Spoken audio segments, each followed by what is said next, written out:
फिलहाल एक बड़ी जानकारी है, इस पर अपडेट मैं आपसे लूंगी। हूती विद्रोहियों पर इजराइल का कहर टूटा है। आर पार की लड़ाई के मूड में नेतन्याहू नजर आया। यमन के हूती विद्रोहियों पर इजराइल का प्रचंड प्रहार देखा गया। हूती के ठिकानों पर आईडीएफ का हवाई हमला हुआ है। हूती के वेपन डिपो पर जोरदार हमला किया गया है। अब हूती के वेपन डिपो पर जोरदार हमला कर दिया गया है। इस तरफ भी ये जो युद्ध है वो थमने की दिशा में कभी उम्मीद करते हैं कि जाता नजर आएगा, लेकिन उसके बाद हमले एक बार फिर से तेज होते नजर आते हैं। अब हूती के ठिकानों पर आईडीएफ का ये हवाई हमला सर देखा जा रहा है। अनुज सर, देखिए हूती और इसका जहां तक सवाल है, आप देखिए क्या हो रहा है कि रेड सी में जो जो हूती ने करके रखा हुआ है उससे इजराइल को काफी नुकसान ऑलरेडी मुझे लगता है हो चुका है। तो जो रेड सी के जो पोर्ट्स हैं उनको इस्तेमाल करने में उनको परेशानी आ रही है। अब उनकी सबसे इंपॉर्टेंट इकोनॉमिक जो जो उनकी लाइफ लाइन आप कह सकते हैं वो हाइफा पोर्ट है। हाइफा पोर्ट है और जो उनका तेल अवीव है। तो अगर उसके ऊपर हूती हमला करते रहेंगे तो उसको उसका बहुत ज्यादा खामियाजा इजराइल को भुगतना पड़ेगा आर्थिक रूप से। इसलिए वो इस बात का यकीन करना चाहते हैं कि जो हूती से मिसाइलें यहाँ आ रही हैं वो आना बंद हो किसी ना किसी तरीके से। तो अब मेरा मानना है कि बहुत जबरदस्त ऑल आउट अटेंशन जो है इजराइल का हूती की तरफ जाएगा। उन्होंने हमास और हिजबुल्लाह को काफी हद तक कंट्रोल कर लिया है।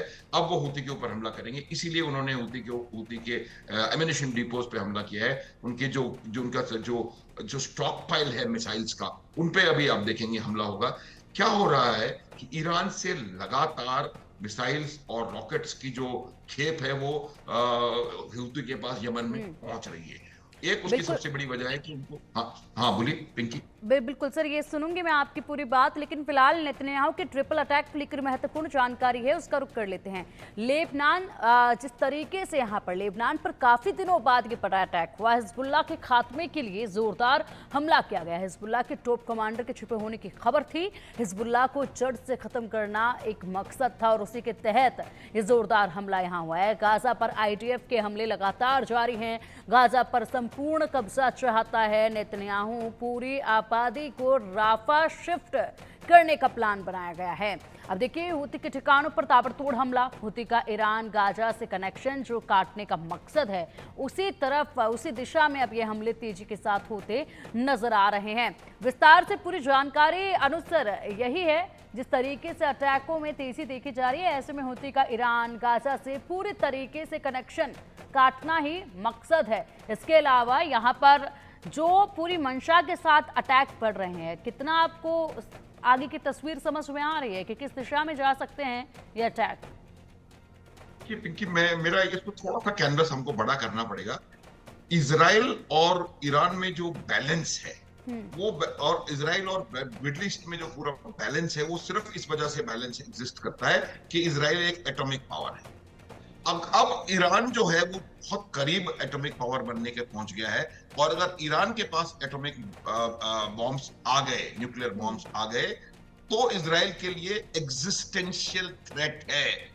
उस ताकत के बाद पिंकी इजराइल को पूरी तरह से तहस नहस किया जा सकता है ईरान के द्वारा। इसलिए इनका पूरा जो जोर है वो इसी बात पे है कि ईरान और ईरान के जितने भी प्रॉक्सीज हैं उनको समाप्त किया जाए। मैं अब ये बातचीत उनकी ईरान की प्रेस में मैं थोड़ा देख रहा था, तो वहाँ ईरान की जो मीडिया है वहाँ ये बातचीत चल भी रही है कि वो कहीं ना कहीं प्रयास करेंगे कि फोर्दो या नातान्ज जो जो जो उनके न्यूक्लियर एसेट्स बनाए जा रहे हैं वहां पर कोई एयर अटैक की संभावना बनती जा रही है। ये बिल्कुल क्लियर है कि किसी भी प्रकार से इजराइल इस बात को नहीं चाहेगा कि ईरान एक परमाणु शक्ति संपन्न राष्ट्र बने। ये बिल्कुल क्लियर है उसके लिए, चाहे उसको कुछ भी करना पड़े। और इसी वजह से तमाम जो उसके प्रॉक्सीज हैं उनको पूरी तरह से वो पहले दबाएंगे और फिर आप देखिएगा कि ईरान के ऊपर एक बार हमला कर चुके हैं। वो हमला करके उन्होंने दिखा दिया कि उनकी क्या काबिलियत है। उन्होंने भी वही किया जो भारत ने किया था, जाकर के एयर डिफेंस को पूरी तरह से ध्वस्त करते हुए उनके कई इलाकों पर हमला किया। S-300 वहां पर पूरी तरह से फेल सिद्ध हुआ। तो इस प्रकार से आप देखेंगे कि आने वाला समय पिंकी बताएगा कि एक कोई ना कोई हमला ईरान के ऊपर, वो ईरान को किसी भी सूरत में परमाणु शक्ति संपन्न राष्ट्र बनने नहीं देगा। अब जहां तक सवाल हिजबुल्लाह का है, हिजबुल्लाह की ताकत लगभग खत्म हो चुकी है। 1.5 लाख जो उसके पास रॉकेट थे, उन रॉकेट्स को इन्होंने पूरी तरह से खत्म कर दिया, 10% भी नहीं बचे हैं। और वो इतने से रॉकेट लेकर के वो कुछ भी नहीं कर सकते। वहां पर इजराइल का पूरा कंट्रोल है। हिजबुल्लाह की उन्होंने जो लीडरशिप है वो इस तरह से खत्म करी है। वो जो, अगर आपको याद हो पिंकी, जो पेजर अटैक हुआ था, उस पेजर अटैक में जो लोग गए हैं, जिन लोगों को नुकसान हुआ है, वो तमाम उनके जूनियर लीडर्स जो कि ग्राउंड के ऊपर एक्टिविटी करते थे, वो कहीं ना कहीं पूरी तरह से उन्होंने उसको इस नॉन काइनेटिक अटैक से खत्म कर दिया। तो हिजबुल्लाह के जो अब थोड़ी बहुत उन्होंने रिग्रुप करने की कोशिश की होगी, उसके ऊपर उनका हमला है। अब उनका कॉन्सेंट्रेशन रहेगा हूथी के ऊपर, और उसके बाद ये मेरा अपना आकलन है, I may be wrong, I wish I am wrong, क्योंकि वो ज्यादा बढ़नी नहीं चाहिए लड़ाई, लेकिन मुझे लगता है कि इजराइल जो है ईरान के ऊपर भी हमला करने की कोशिश कर सकता है। आज की परिस्थिति जो है उसमें डोनाल्ड ट्रंप का जो स्टांस है वो भी बहुत अजीब सा स्टांस है डोनाल्ड ट्रंप का। नॉर्मली जब भी डोनाल्ड ट्रंप या कोई भी राष्ट्रपति अमेरिका का मिडिल ईस्ट का दौरा करते हैं तो वो पहले इजराइल जाते हैं और फिर उसके बाद बाकी मिडिल ईस्टर्न कंट्रीज में वो अपना नॉर्मली दौरा करते हैं। इस बार डोनाल्ड ट्रंप 4 दिवसीय दौरे पर मिडिल ईस्ट गए और उन्होंने इजराइल में नहीं गए। इस बात को भी पिंकी उस नजर से देखा जा रहा है। तो अब अगर इजराइल को ये लगेगा कि शायद पूरा सपोर्ट अमेरिका का भी नहीं होगा, तो फिर इस जो मैं कह रहा हूं इजराइल का ईरान की न्यूक्लियर एसेट्स पे हमला, उसमें कहीं ना कहीं थोड़ी और तेजी आ सकती है। बिल्कुल, इसी से जुड़ा एक बड़ा अपडेट सर सामने है। हुतियों ने इजराइल पर बड़ा हमला किया। हुती ने इजराइल पर बैलिस्टिक मिसाइल दागे है। हुती का तेल अवीव पर बैलिस्टिक अटैक देखा गया है। इजराइल ने हुती के हमलों को नाकाम कर दिया है, एयर डिफेंस से मिसाइलों को मार गिराया है। यहाँ पर हुतियों की तरफ से जिस तरीके से कार्रवाई करने की कोशिश की गई, लेकिन इजराइल ने इनके हर एक हमले को नाकाम कर दिया है, एयर डिफेंस से मिसाइलों को मार गिराया है। हुतियों का इजराइल पर यह बड़ा अटैक देखा गया था जब इजराइल पर बैलिस्टिक मिसाइल दागी गई, लेकिन इनकी ये जो कोशिश थी वो सफल नहीं हो पाई। इजराइल की तरफ से इनको ध्वस्त कर दिया गया है। अनुज सर, जिस तरीके से आप बता रहे थे उसी बीच ये बड़ा अपडेट भी है कि यहाँ पर अटैक हुतियों की तरफ से भी किया गया, लेकिन कामयाब इसमें नहीं हो पाए, क्योंकि जाहिर सी बात है क्षमता जो है वो बेहद कम है इनके सामने।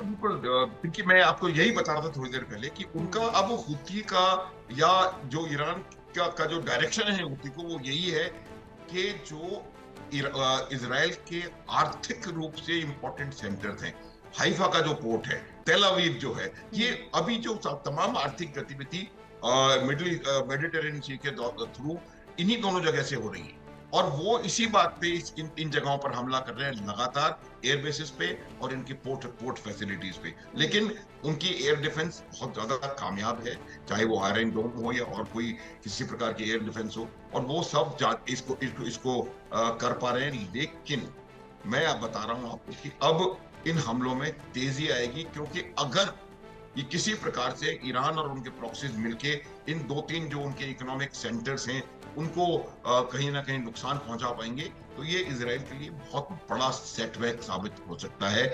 इसीलिए आप देख रही हैं पिंकी कि इनके जो हमले हुतीस पर हैं या और आगे की जो बातचीत या सोच विचार चल रहा है, वो इसीलिए उसमें तेजी आ रही है कि ये किसी न किसी तरह से इस बात का यकीन करना चाहते हैं कि कोई भी तेल अवीव या हाइफा के ऊपर किसी भी प्रकार का नुकसान ना पहुंचाया जा सके। एक और मैं बात बताना चाहता हूं कि ये जो गाजा की हम बात कर रहे हैं कि पूरे गाजा को ये कब्जे में ले लेंगे, ये थोड़ा सा मुझे लगता है थोड़ी सी दूर की कौड़ी इसलिए नजर आती है कि आप 20-30-25 लाख लोगों को कैसे डिस्प्लेस करोगे। हालांकि अमेरिका कह रहा है कि हम उनको लीबिया भेज देंगे, जॉर्डन भेज देंगे, तो ये मुझे लगता नहीं कि it's going to be that easy. इसमें थोड़ा समय लगने की गुंजाइश है और शायद ये हो भी ना पाए, लेकिन इजराइल के जो हमले हैं वो गाजा पर यथावत होते रहेंगे, क्योंकि इजराइल चाहता है कि किसी भी तरह से एक हमास को पूरी तरह से खत्म कर दिया जाए।